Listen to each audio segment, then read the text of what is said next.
The moment they painted the kid's room a different color, pretty pink or whatever it was, she was fine. That's how much color affected her. Now that's not to say that your room is going to affect you. Please don't go to your mother and say, you must repaint my room. Right, but if we had a classroom that was orange and yellow, how would you feel sitting in it, learning in it? Fine. Who would feel a little bit jumpy, bumpy because it's a bit energetic for you? Right. What color would you like a learning environment to be? White. Light blue. White. Pale aquamarine, out on the beach with palm trees, green. Not. Right. Generally, it is accepted that when we have cool colors, they represent or induce feelings of tranquility and calm and serenity and peace. The alternative, especially for those of you studying Gattaca, can also be true. Sometimes blue is cold and hard, like grey can be, and steel and concrete. They can be cold, hard, unfeeling, unemotive colors. Right, so be careful. Don't, if I ask you why is the color blue being used here, you suddenly jump tranquil when it isn't. It's cold and hard and Gattaca. Alternatively, yellows, oranges, rusts, pinks give us an energetic feeling, and of course they are the autumn colors, so they generally inject a feeling of coziness and warmth and fire around the lounge side or whatever it is. Okay? Generally, I say. Every single shot needs to be evaluated on its own merit. Okay, so cool colors, the blues, the greens, the purples, tranquility or coldness.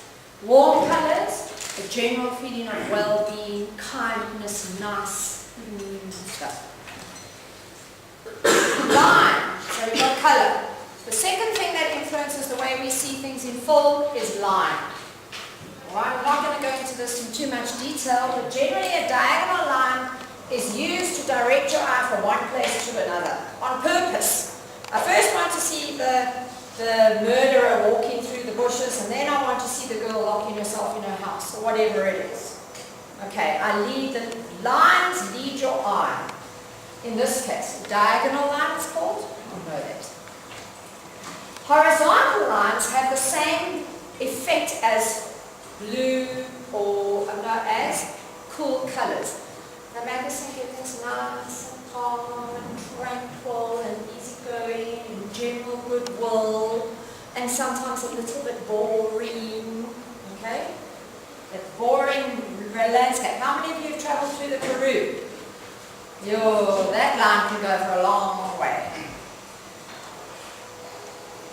Vertical line is very interesting because it has two very strong possibilities.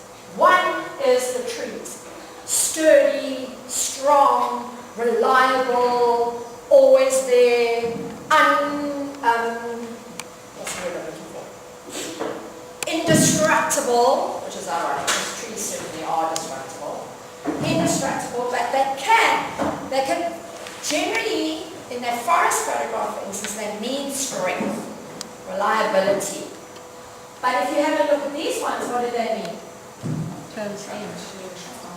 Capture, incarceration, lack of freedom, right?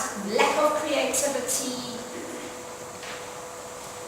So whereas a vertical line can have a positive connotation, it can also have a very negative connotation. And you just have to think of jail bars to think of that. Then we have interesting lines that feature in film or pictures, photographs. In Gattaca, what are our very dominant lines?